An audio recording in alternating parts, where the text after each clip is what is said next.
November 12th, 1944. Wehrmacht High Command, Berlin. General Major Reinhard Gehlen stared at the radio transcript on his desk and felt something he had not experienced in 20 years of military service. Confusion that bordered on fear. The message was routine. Supply drop confirmed. Kampfgruppe Scherhorn reporting 87 effectives remaining. Requesting medical supplies and ammunition. Standard guerrilla warfare communication from a German unit operating behind Soviet lines, except for one impossible detail. Kampfgruppe Scherhorn should not exist. Gehlen had reviewed the intelligence reports 3 times. Every German unit that had been encircled during the collapse of Army Group Center in June was accounted for. Dead, captured, or absorbed into other formations. The forests of Belarus had swallowed entire divisions. The Red Army did not leave pockets of resistance behind their lines. They crushed them. Yet for 11 weeks, radio transmissions had arrived from Obersturmbannführer Heinrich Scherhorn. 11 weeks of supply requests, intelligence reports, and tactical updates from a battle group that had somehow survived deep in Soviet-controlled territory. The Luftwaffe had flown 43 supply missions, 22 tons of equipment dropped into designated coordinates, every drop confirmed by radio, every transmission properly encrypted with correct authentication codes. Gehlen picked up his telephone. He needed answers. Either Kampfgruppe Scherhorn was the most resilient German unit on the Eastern Front, or something was very wrong. What Gehlen did not know was that 600 kilometers to the east, the man he was trying to contact had been dead for 11 weeks, 3 months earlier. August 23, 1944, Eastern Belarus. Kurt Braun knew he was going to die when he heard the Katyusha rockets, not the sound of the launch, the shriek of the rockets in flight, that rising whistle that started low and climbed until your brain understood what was coming, but your body had no time to react. He pressed himself into the mud at the base of a birch tree and waited for the forest to explode. The barrage lasted 90 seconds. When it stopped, Braun could not hear anything except ringing in his ears. He touched his face. No blood. His hands were shaking so badly he could barely grip his rifle. 22 years old, radio operator for Kampfgruppe Scherhorn. 3 months on the Eastern Front. He had thought he understood war. He had been wrong. Obersturmbannführer Heinrich Scherhorn crawled over to him through the smoke. 46 years old, career officer, the kind of commander who checked on his men even when artillery was tearing the world apart. His uniform was black with mud, and his face looked like it had aged 10 years in the last 3 days. The radio, is it functional? Braun nodded. He had wrapped the radio set in his coat during the barrage. Old habit from training. Protect the equipment first, your body second. Can you reach headquarters? Another nod. Braun was afraid if he opened his mouth, he would start screaming and never stop. Scherhorn gripped his shoulder. Not hard, just enough pressure to ground him. I need you to send a message. Kampfgruppe Scherhorn encircled. 1,200 effectives, attempting breakout toward Polotsk. Request air support and supply drop. Can you do that? Braun found his voice. Yes, Herr Obersturmbannführer. Good man. Scherhorn moved off to check the perimeter. Braun set up the radio with hands that were starting to steady. This was familiar. Adjust the frequency. Check the power. Tap out the message in Morse code. He had done this 100 times in training. The message went out. No response yet. That was normal. Headquarters would acknowledge when they processed the transmission. What neither of them knew was that 60 meters away, a Soviet officer was listening to every word and making calculations that would change both their lives. Lieutenant Colonel Dmitry Orlov lowered his binoculars and smiled. Not a pleasant smile. The smile of a hunter who had just found better prey than he expected. He was SMERSH, Soviet military counterintelligence. His orders were to capture German stragglers, extract intelligence, and break resistance networks. He had been tracking Kampfgruppe Scherhorn for 2 days, waiting for the right moment. He had expected to capture a disorganized mob of exhausted soldiers. Instead, he was watching a functional command structure, an officer who still had authority, a radio operator who still had equipment, code books, ciphers, a direct line to Wehrmacht headquarters. Orlov had been doing this work since Stalingrad. He understood something most Soviet officers did not. Dead Germans were satisfying, but Germans who could be turned into assets were valuable. And this young radio man with the shaking hands looked like someone who wanted very badly to survive. The assault came after dark. Orlov had 16 men, enough to overwhelm a confused perimeter without destroying everything in the process. The shooting lasted 11 minutes. Most of the Germans were too exhausted to mount effective resistance. Some tried. Those men died quickly. Scherhorn took a bullet through the chest in the first 30 seconds. He went down hard, clutching the wound, trying to breathe through a lung that was filling with blood. Braun saw him fall and lunged for the radio to destroy it. A Soviet soldier tackled him before he could smash the transmitter. They wrestled in the mud for 5 seconds before the soldier clubbed him across the head with a rifle butt. Braun went limp. When he woke up, his hands were bound behind his back and he was kneeling in the dirt. His head throbbed where he had been hit. Blood ran down the side of his face. 3 meters away, Obersturmbannführer Scherhorn was dying. Braun could hear the wet, rattling sound of Scherhorn trying to breathe. A Soviet medic was crouched next to him, but doing nothing, not treating the wound, just watching, waiting. Scherhorn's eyes were open. He was looking at Braun, trying to say something.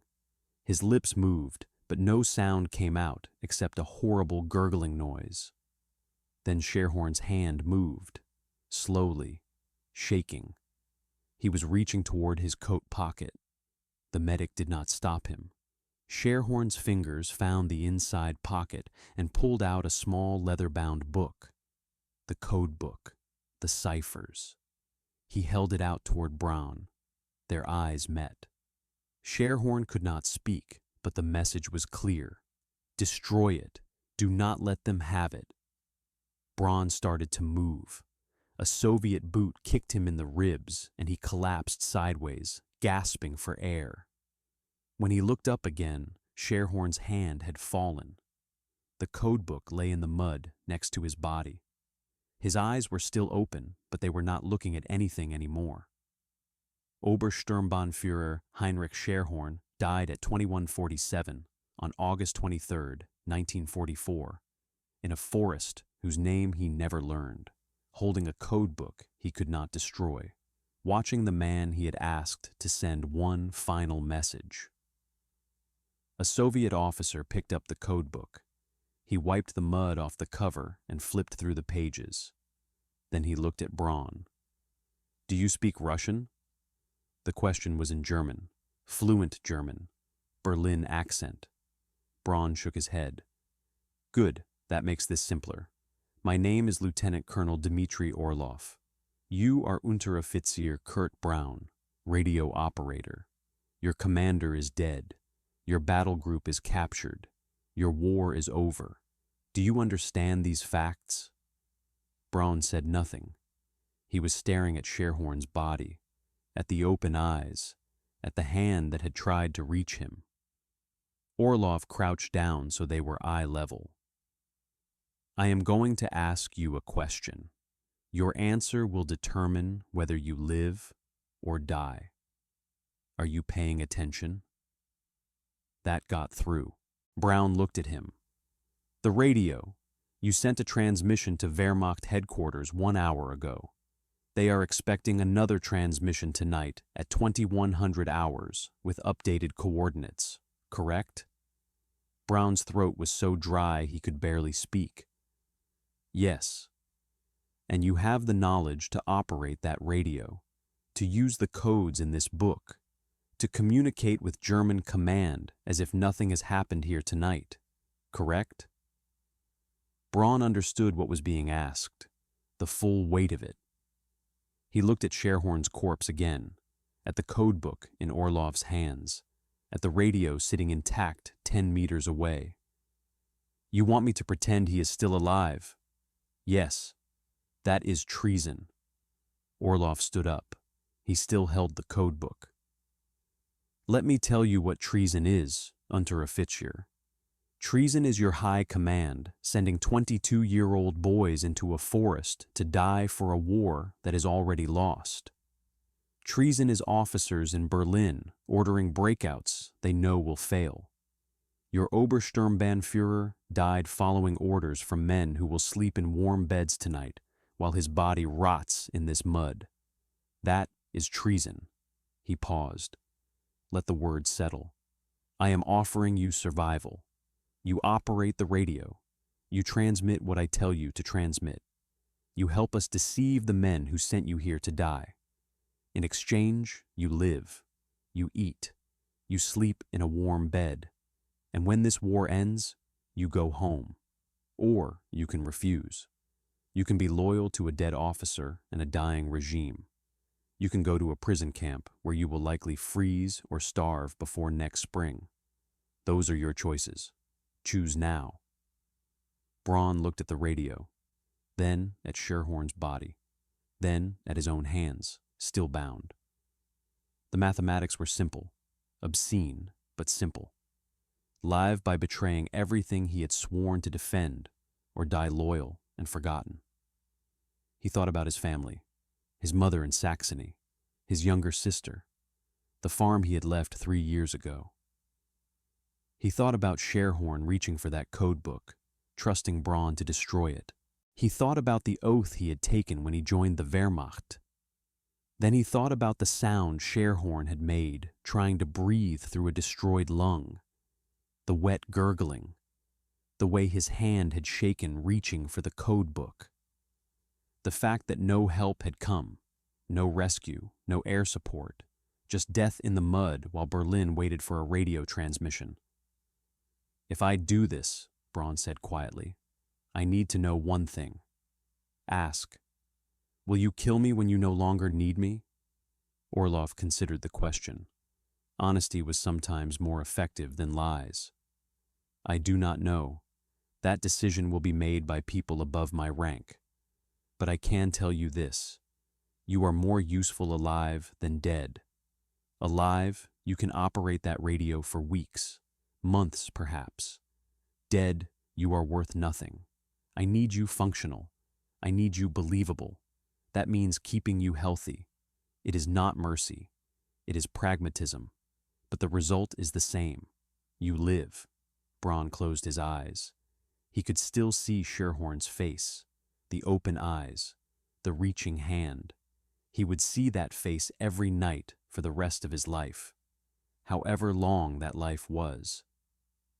When he opened his eyes, something inside him had broken, or maybe it had just shifted, rearranged itself into a new shape that allowed survival. Untie my hands. I will send your transmission. Orlov smiled, not warmly, but with satisfaction. He cut the ropes binding Braun's wrists. Excellent.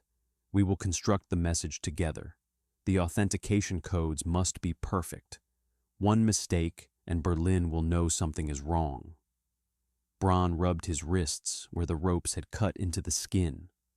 He walked to the radio on legs that felt like they belonged to someone else. The equipment was undamaged. He sat down and began adjusting the frequency. Muscle memory. His hands knew what to do even when his mind was screaming. Orlov stood behind him with the codebook open. Ready? Braun picked up the headset.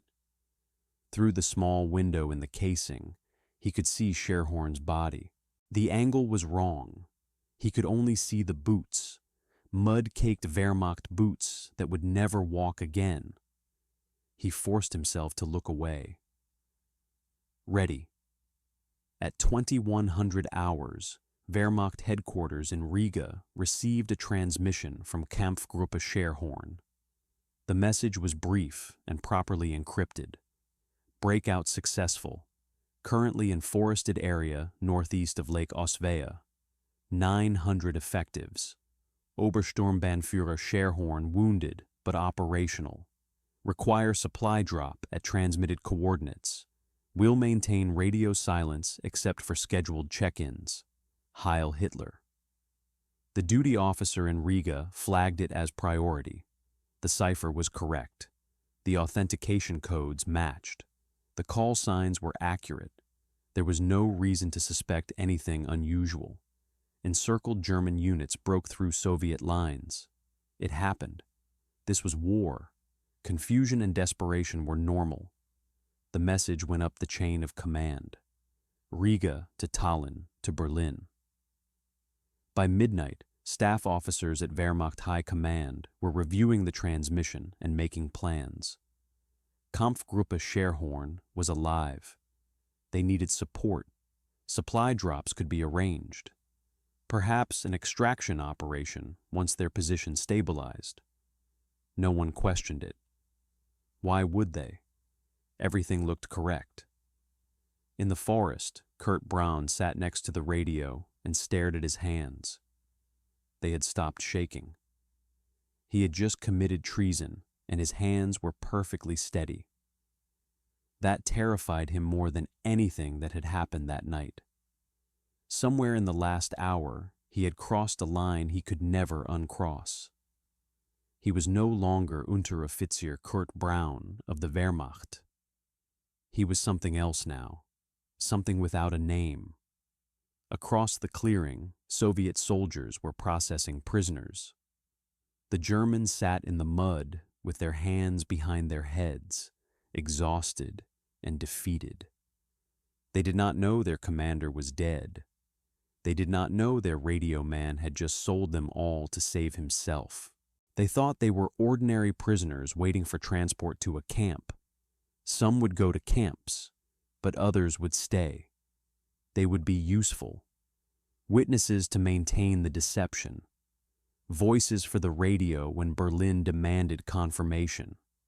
Proof that Kampfgruppe Scherhorn still existed. Orloff watched Braun from 10 meters away. The boy had broken faster than expected. Good. Broken men were pliable. The real test would come later. Could Braun maintain the deception for weeks? Months? Could he become Scherhorn's voice convincingly enough that Wehrmacht High Command never suspected the truth? Time would tell, but the first transmission had worked. That meant the second would probably work too. And the third. How long could they sustain this? How much could the Soviet Union extract from the German military before someone in Berlin realized they were feeding supplies and intelligence into a corpse's mouth? Orloff did not know, but he intended to find out. 300 kilometers away, a Luftwaffe pilot was being briefed for a supply mission. Kampfgruppe Scherhorn needed medicine and ammunition. Drop zone coordinates had been provided. The mission would launch at dawn. Dangerous flight deep into Soviet territory, but the Luftwaffe did not abandon German soldiers behind enemy lines. The pilot did not know he was flying into a trap. He did not know the battle group he was trying to save had ceased to exist 11 weeks ago. He did not know the coordinates he had been given would deliver supplies directly into Soviet hands. No one knew. Not yet. And by the time anyone suspected the truth, Operation Scherhorn would have consumed 22 tons of supplies, dozens of agents, and the trust of an entire command structure. All because one terrified radio man chose survival over loyalty and one Soviet officer understood that the most valuable weapon in war is not a gun. It is belief. Kurt Braun had sent 43 transmissions to Berlin in the past 3 months, 43 lies encoded in proper Wehrmacht cipher, 43 confirmations that Obersturmbannführer Heinrich Scherhorn was alive and fighting behind Soviet lines. Tonight would be the first time he told the truth. He sat at the radio with Scherhorn's codebook open in front of him. The leather cover was stained dark brown along the bottom edge, where it had soaked in blood the night Scherhorn died. Braun had tried to clean it once. The stain would not come out. Now he did not try anymore. He just turned to the correct page and tried not to look at the thumbprint Scherhorn had left, reaching for this book in his final seconds. The message he was about to send was simple. Abwehr agent insertion, successful. Oberleutnant Stefan Riedel landed safely. Will coordinate intelligence operations as instructed. Kampfgruppe Scherhorn, operational strength holding at 73 effectives. Every word was true. An Abwehr agent had parachuted into the drop zone 6 hours ago. Riedel was alive and uninjured, and Kampfgruppe Scherhorn did have 73 men. The fact that 40 of them were Soviet soldiers and the other 33 were German prisoners who had chosen collaboration over death was a detail Berlin did not need to know. Braun keyed the transmission.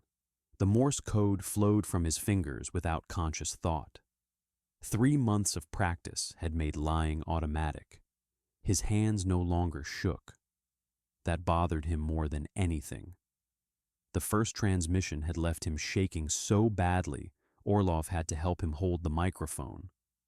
Now he could betray his country with steady hands and not feel anything at all. The confirmation came back from Berlin within 2 minutes. Message received. Continue operations. Additional supplies approved for next drop. Braun logged the transmission and closed the codebook. The bloody thumbprint stared up at him from the cover.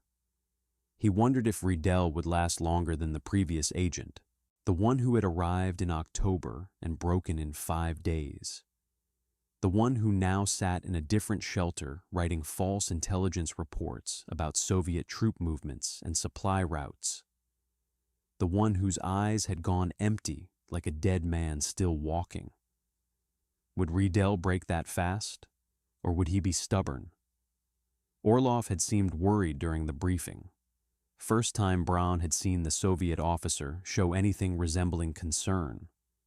Riedel was Abwehr, trained, professional, not a conscript radio man who could be frightened into cooperation with a gun to his head.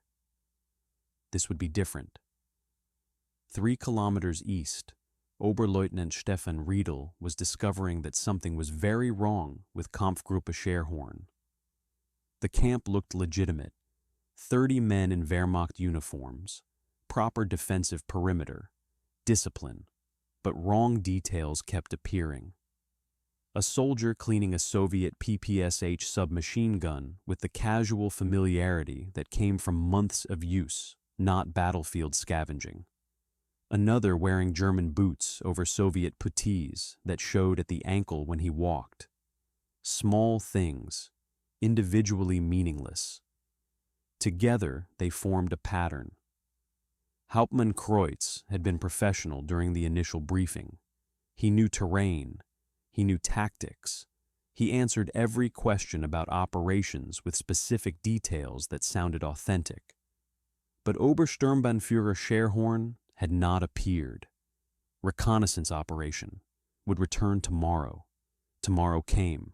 Scherhorn was delayed. Soviet activity. Too dangerous to move. The second day came. More delays. More explanations. Riedel was Abwehr. He had spent 2 years identifying Soviet agents in occupied France. He knew how deception worked. And this felt like deception. Not obviously. Just slightly wrong. like a photograph where the shadows fell at the wrong angle. On the third night, he made his decision. Leave. Now. Quietly. Reach German lines and report his suspicions. Better to look paranoid and live than ignore warning signs and die. He waited until midnight. Sentries rotated every 2 hours. There was a 12-minute gap on the north perimeter. He had been timing it. He gathered his gear and moved toward the tree line. Silent, professional. He had evaded Soviet patrols before. He made it 30 meters before he heard the rifle bolt. Going somewhere, Oberleutnant? Riedel turned slowly. Kreutz stood in the darkness with 6 soldiers behind him. Their posture had changed. They were not pretending to be Wehrmacht anymore. They moved like Soviet infantry. Kreutz switched to Russian. You figured it out faster than I expected. 3 days. The last agent took 5.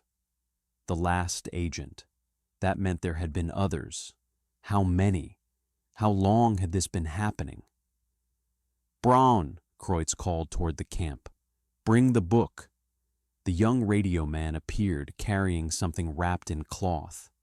He unwrapped it as he approached. A Wehrmacht code book. Leather cover.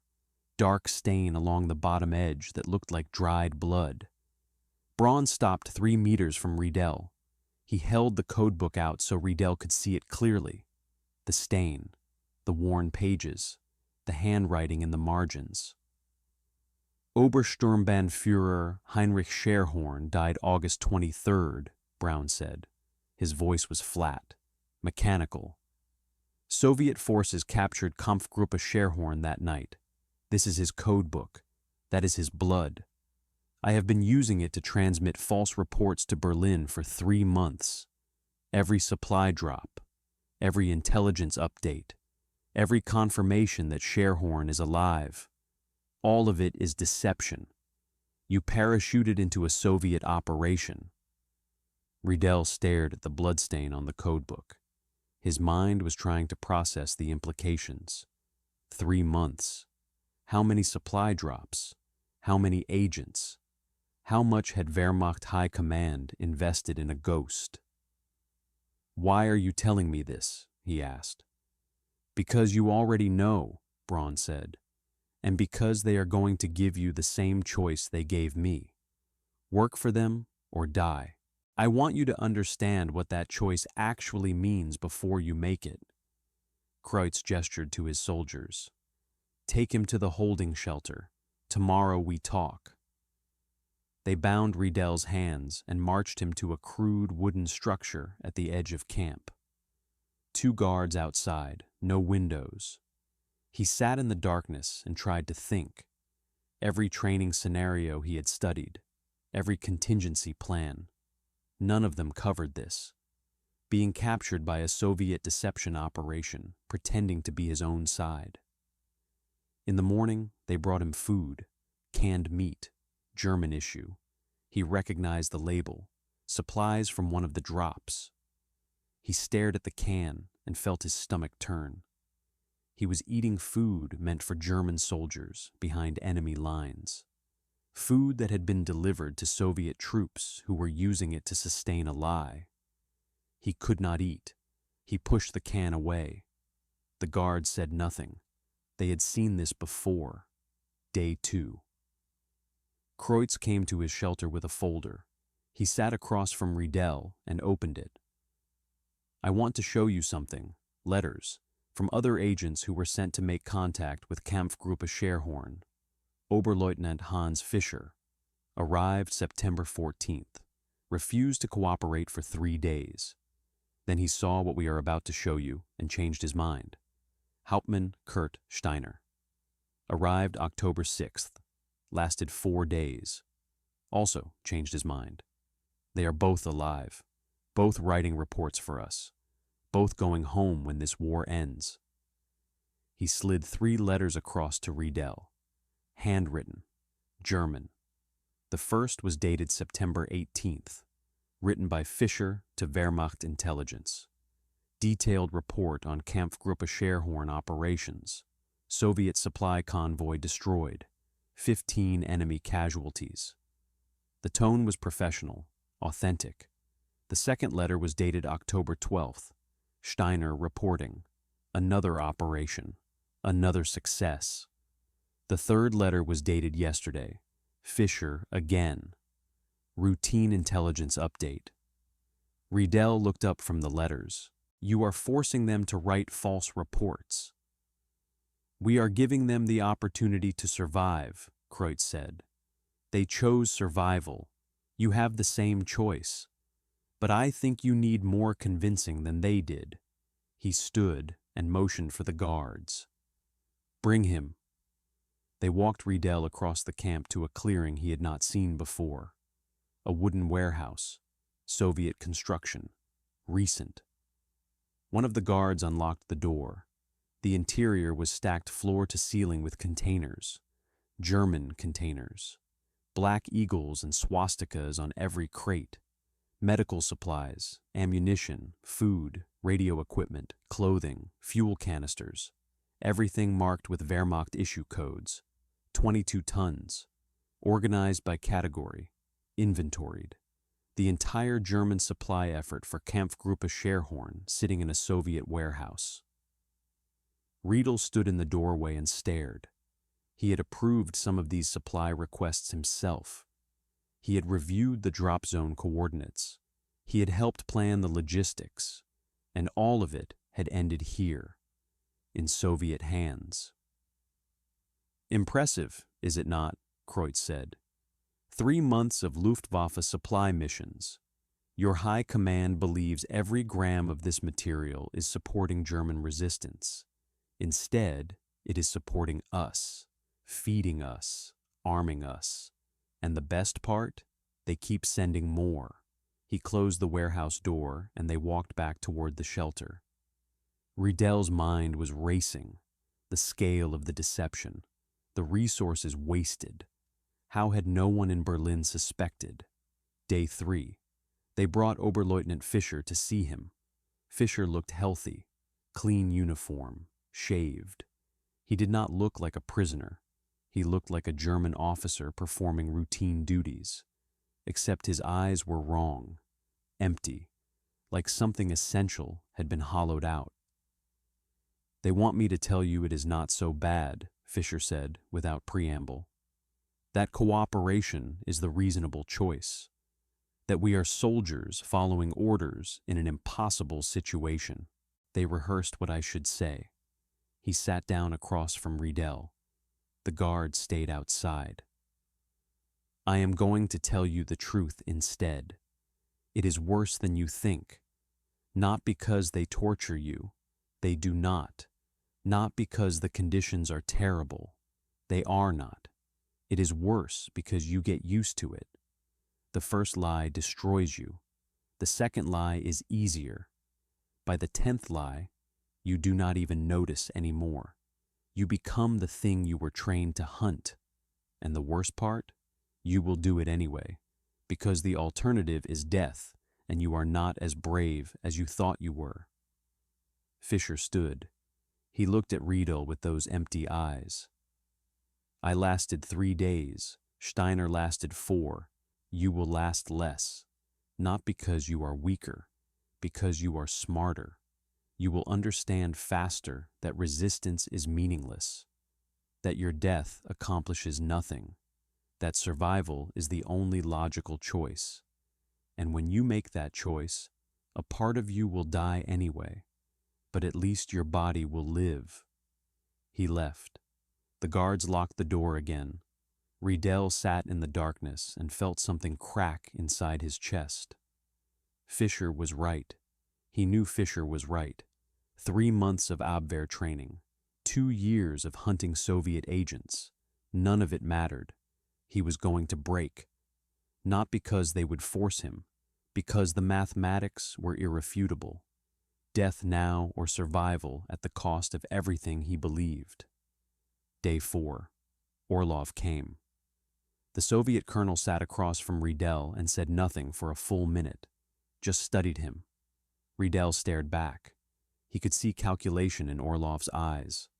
Assessment, the look of a professional measuring an asset. "You are going to refuse," Orlov said finally. "Not because you are brave, because you think refusal is what an Abwehr officer should do. You think dying loyal is worth more than living as a traitor. You are wrong." He pulled out a cigarette, lit it. The smoke drifted between them. "Your death changes nothing. Berlin will send another agent. We will capture him too. He will break faster than you because we are getting better at this. Your sacrifice is meaningless, but your cooperation is valuable. We can use you. You can use us. You survive. Germany loses resources. The war ends faster. Everyone wins except the officers in Berlin who sent you here to die." "And when the war ends?" Riedel asked. "What happens to collaborators?" Orlov smiled. It was not a pleasant smile. "The war will end with Soviet occupation. Your Wehrmacht will dissolve. Your officers will face tribunals. But individual soldiers?" He shrugged. "There will be too many to prosecute. You will be one more survivor in a sea of defeated men. No one will care."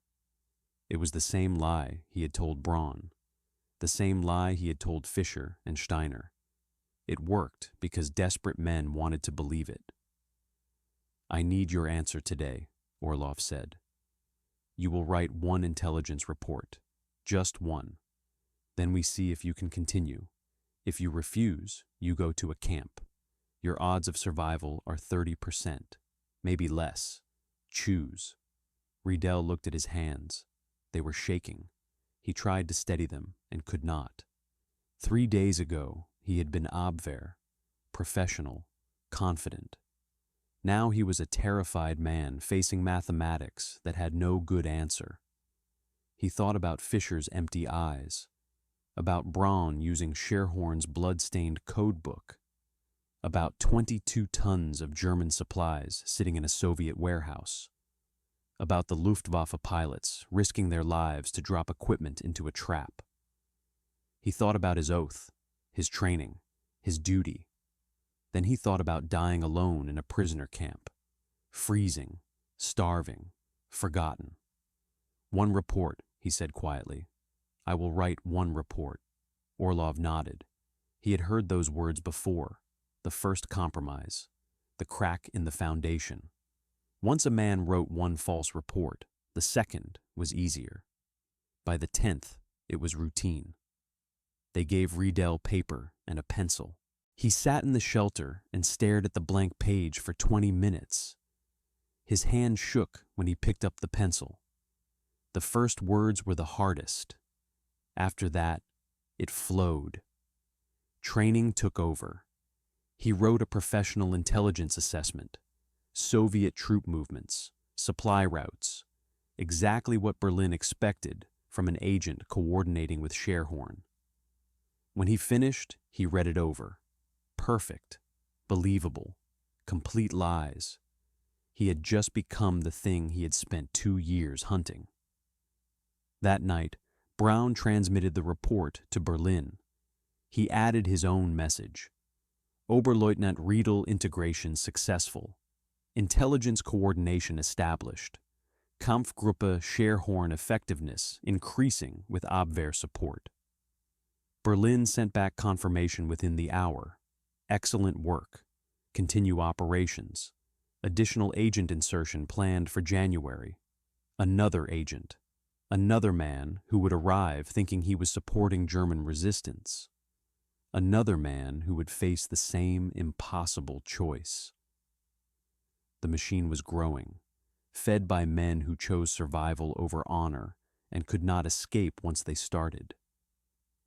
Across the camp, Orlov read the transmitted reports and allowed himself a rare moment of satisfaction. 4 agents captured, 4 agents turned. The deception was expanding beyond anything he had originally planned. How long could it continue?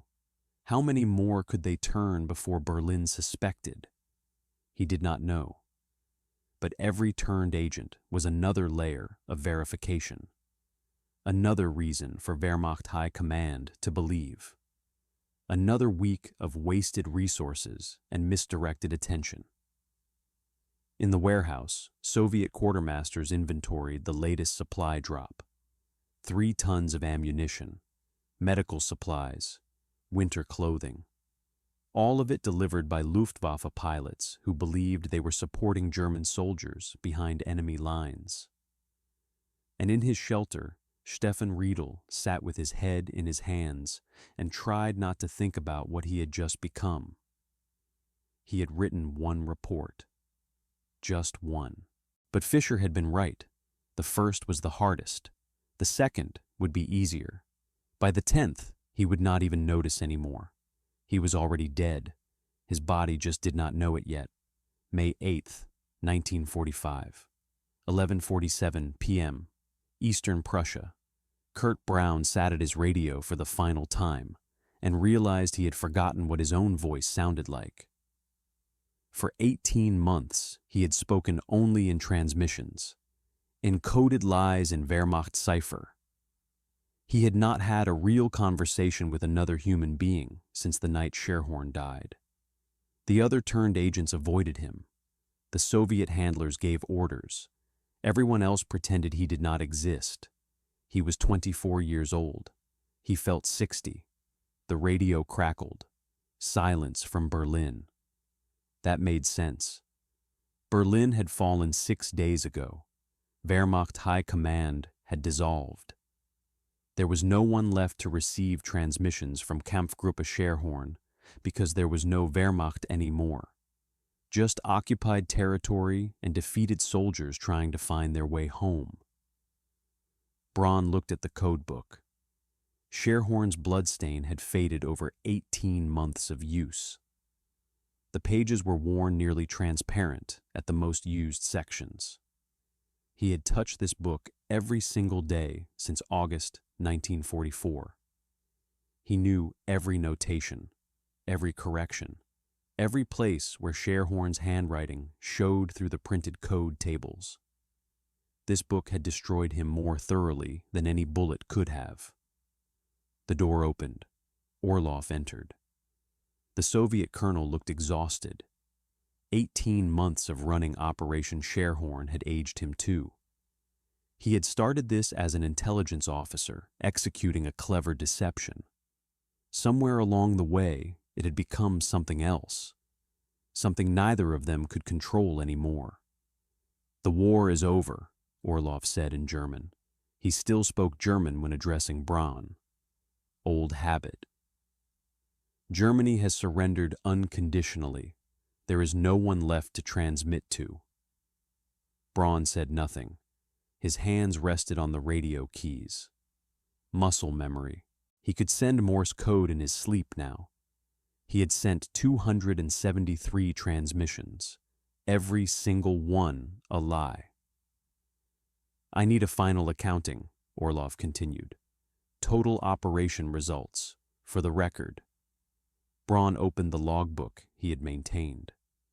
18 months of deception documented in neat columns. He read without emotion. Operation Scherhorn, August 23, 1944, through May 8, 1945. Duration, 18 months. Total Luftwaffe supply missions, 71. Total supplies dropped 22.4 tons. Ammunition, medical supplies, food, radio equipment, winter clothing, intelligence materials. Total agents inserted 17. Captured 17. Turned 14. Executed 2 who refused cooperation. 1 committed suicide before interrogation. He paused. That last one had been in February. Hauptmann Werner Koch. Abwehr. He had taken poison within an hour of capture. Fast death before they could force him to choose. Braun had envied him. Financial expenditure by Wehrmacht High Command, Braun continued. Estimated 4.2 million Reichsmarks in logistics, equipment, and operational support. Intelligence compromised. German cipher modifications exposed 6 times through our transmissions. Abwehr operational procedures documented completely. Wehrmacht supply chain protocols captured. Strategic deception value immeasurable. Soviet High Command estimates Operation Scherhorn tied down German intelligence resources equivalent to 2 divisions worth of effort. Orlov nodded slowly. He had known most of these numbers. Hearing them compiled into a final report made the scale clear. They had sustained a phantom army for 18 months, made Wehrmacht High Command believe in a ghost for longer than some actual military campaigns lasted. And the human cost? Orlov asked. The prisoners? Brown turned to a different section of the logbook. Kampfgruppe Scherhorn prisoners. Original capture 1,200 men. 700 sent to labor camps in September 1944. 300 retained for operation. Mortality rate among retained prisoners 47%. Causes: disease, malnutrition, suicide, execution for attempted escape. Survivors 159. Current disposition: awaiting transport to permanent camps, 47%. Nearly half of the men kept to maintain the deception had died, not in combat, in captivity, forced to participate in their own betrayal or die. Braun had watched them deteriorate, watched men who had been soldiers become something less than human, watched the light go out of their eyes one by one until only empty shells remained. The turned agents? Orlov asked. 14 agents successfully integrated. Current status: 12 alive. 2 died of illness during winter. All 12 awaiting final disposition. Mental state: severe psychological damage in 11 cases. 1 appears stable, but assessment may be inaccurate. Recommendation: long-term psychiatric monitoring required for all. The stable one was Oberleutnant Fischer, first agent captured.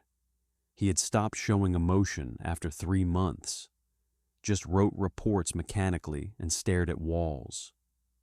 Braun suspected Fischer had broken so completely, his mind had simply shut down everything except survival functions. That was not stability. That was a different kind of death. Orlov closed his eyes. He looked like a man calculating the price of something that had seemed worth it at the time, but now felt obscene.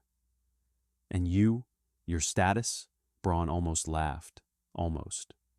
Unteroffizier Kurt Braun, radio operator, status, functional, mental state, irreparably compromised, future, unknown, irrelevant.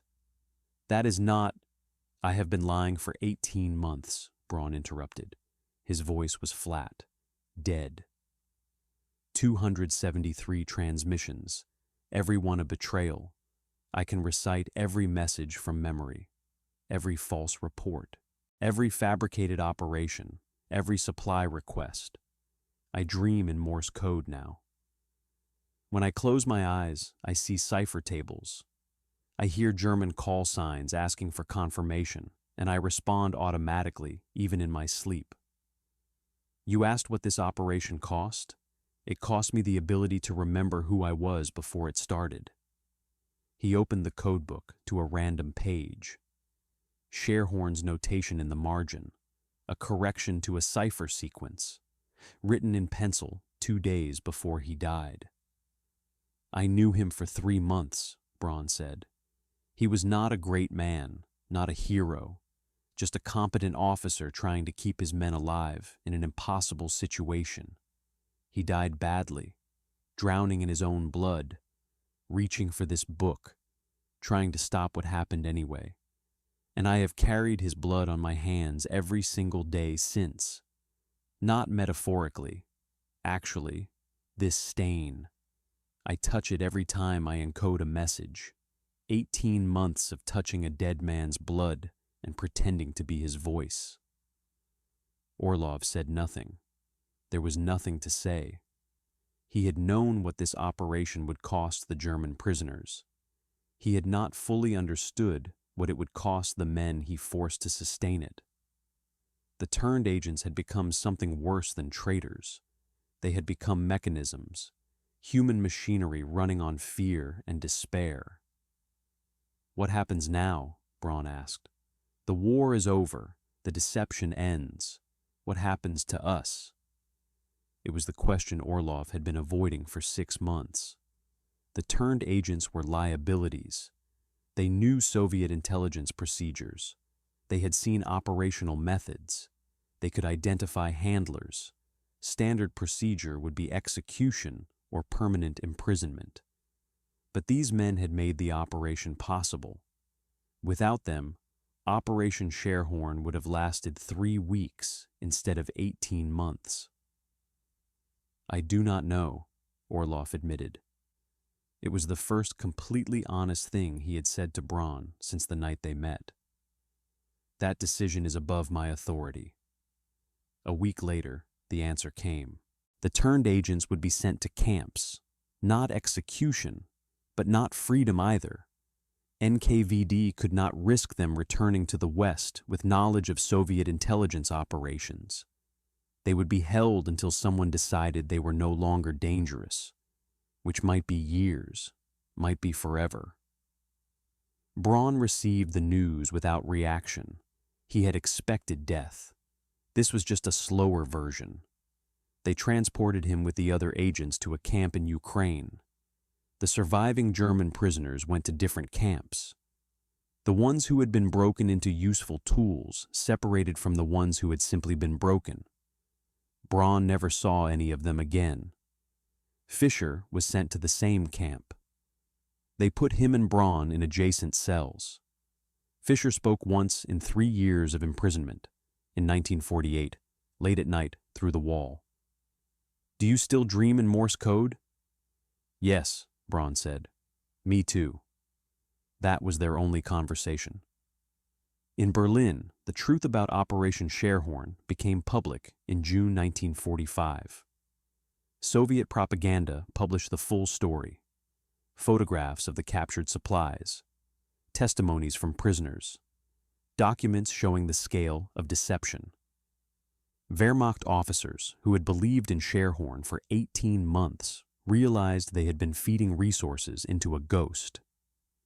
General Major Reinhard Gehlen, who had questioned the transmissions but never investigated thoroughly, read the reports with growing horror.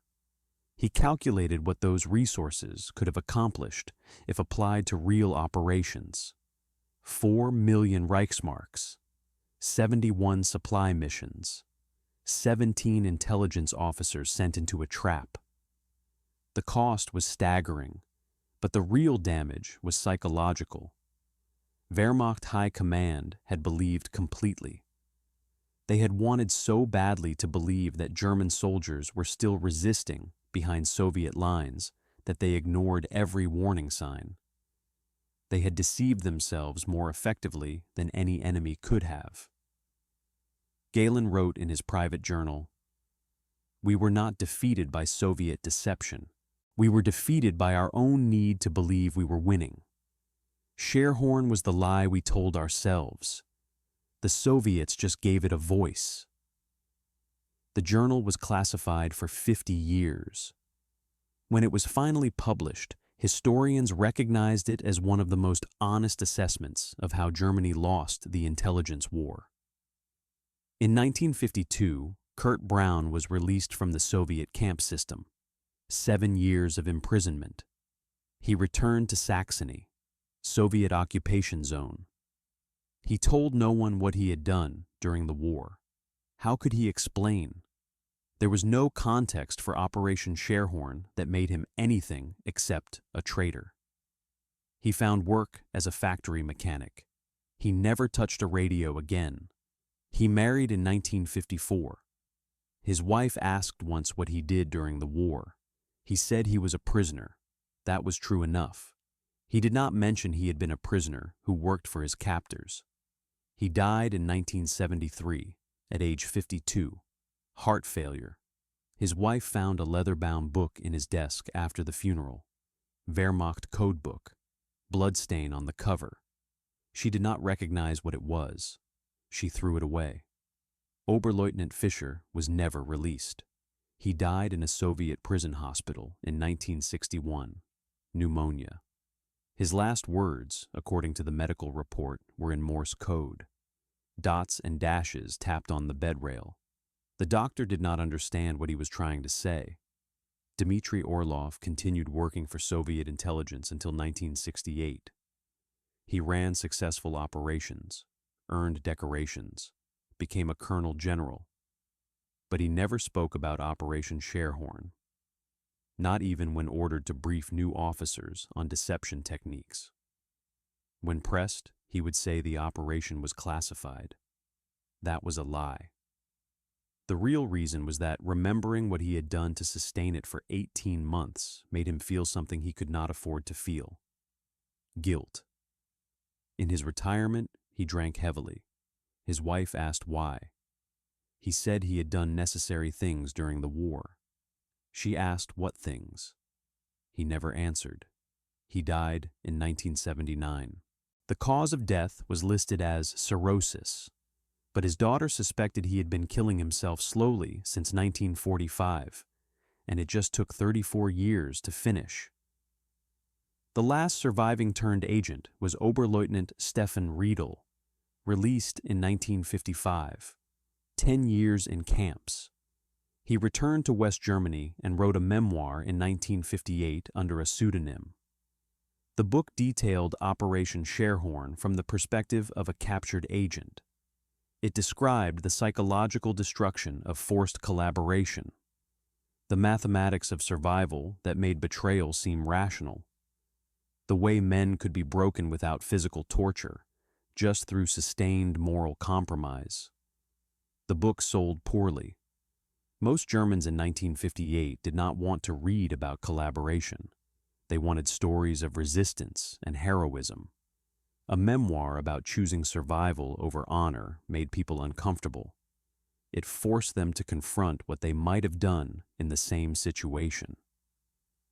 Riedel never wrote another book. He worked as a school teacher until retirement. He never married. In interviews late in life, he was asked if he regretted his choices during the war. He said, "Regret was not the right word. I made the only choice possible. That does not make it right. It makes it inevitable. I survived. But the person who survived was not the person who parachuted into that forest. That man died the day he wrote his first false report. I am what remained." He died in 1994 at age 78. His funeral was attended by 6 people. None of them knew what he had done during the war. Operation Scherhorn ended on May 8, 1945, but it continued destroying the men who participated in it for decades afterward. The Soviets called it one of the most successful intelligence operations of the war. The Germans called it a disaster of self-deception. Both were correct.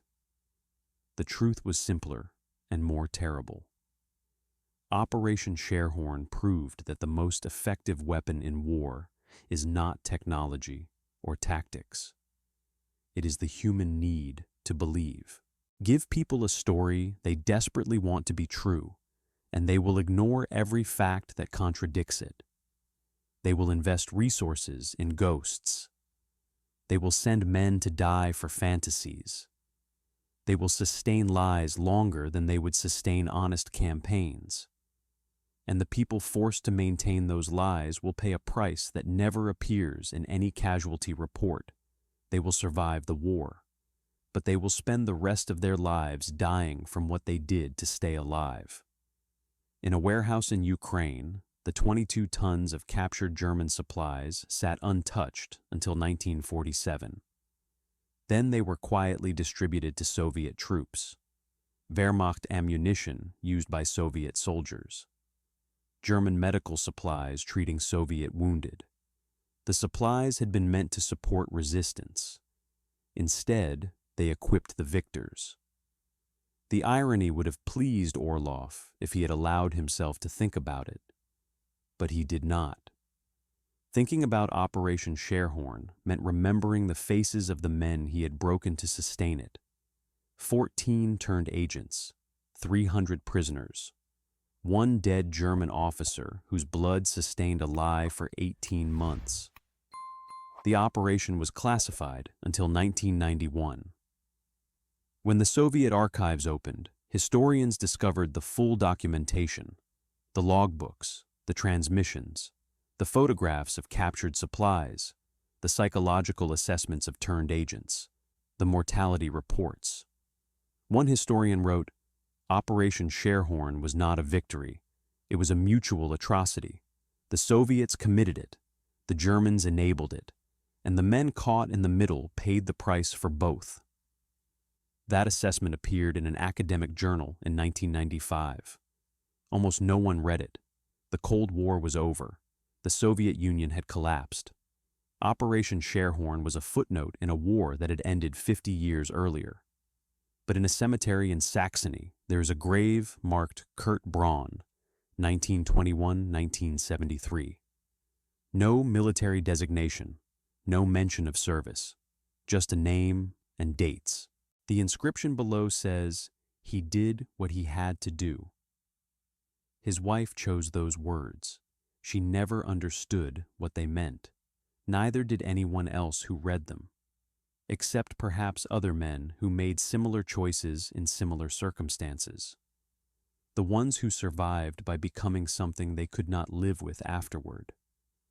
The ones who discovered too late that survival and living are not the same thing. Operation Scherhorn ended 79 years ago. The men who sustained it are all dead now. But the lesson remains. In war, the cruelest victories are not won on battlefields. They are won in the silent spaces where desperate men choose between death and betrayal, and discover that both choices destroy them anyway.